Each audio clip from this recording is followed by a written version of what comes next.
నమస్తే, welcome to KK news. నేను శ్రీదేవి. వచ్చే ఏడాది అసెంబ్లీ ఎన్నికలను ఎదుర్కొనబోతోంది తమిళనాడు. అధికార డిఎంకే, ప్రతిపక్ష ఏఐఏడీఎంకే ఇప్పటి నుంచే వ్యూహాత్మకంగా పావులు కదుపుతున్నాయి. కొత్తగా ఆవిర్భవించిన టీవీకే సైతం పూర్తి స్థాయిలో ఈ ఎన్నికల బరిలో దిగబోతుండడం వల్ల త్రిముఖ పోటీ ఏర్పడడం ఖాయంగా కనిపిస్తోంది. ఈ పరిస్థితులలో తమిళ రాజకీయాల్లో ఈక్వేషన్లు మళ్లీ మారాయి. ఇటీవల ఢిల్లీలో అమిత్ షా, మాజీ ముఖ్యమంత్రి, ఏఐఏడీఎంకే ప్రధాన కార్యదర్శి ఎడప్పాడి పళనిస్వామి మధ్య జరిగిన చర్యలు ఫలించాయి.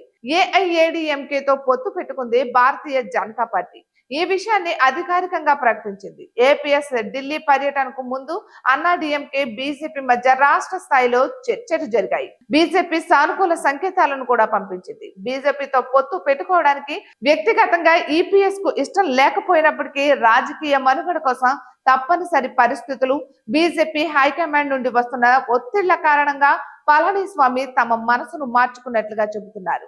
2016లో జయలలిత కన్ను మూయడం, పార్టీలో చీలిక ఏర్పడిన పరిస్థితులలో ఏఐఏడీఎంకే బీజేపీతో పొత్తు పెట్టుకున్న విషయం తెలిసిందే. పొత్తులకు సై అన్నారు. పొత్తును స్వాగతించిన పురంధేశ్వరి ఈ పరిణామాలపై బీజేపీ ఏపీ అధ్యక్షురాలు, రాజమండ్రి లోక్సభ సభ్యురాలు దగ్గుపాటి పురంధేశ్వరి మాట్లాడారు. పొత్తును స్వాగతించారు.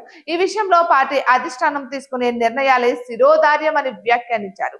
పార్టీ శ్రేయస్సు, రాష్ట్ర ప్రయోజనాల కోసమే పొత్తు నిర్ణయాలు ఉంటాయని వ్యాఖ్యానించారు. బీజేపీ, ఏఐఏడీఎంకే సహజ భాగస్వామ్య పక్షాలని పేర్కొన్నారు. దురదృష్టవశాత్తు 2021 నాటి అసెంబ్లీ ఎన్నికల్లో తాము కలిసి పోటీ చేయలేకపోయామని తెలిపారు. ఇక ఇప్పుడు అమిత్ షా ఈ విషయంలో చాలా శ్రద్ధ చూపారని, ప్రత్యేకంగా దృష్టి సారించారని తెలిపారు.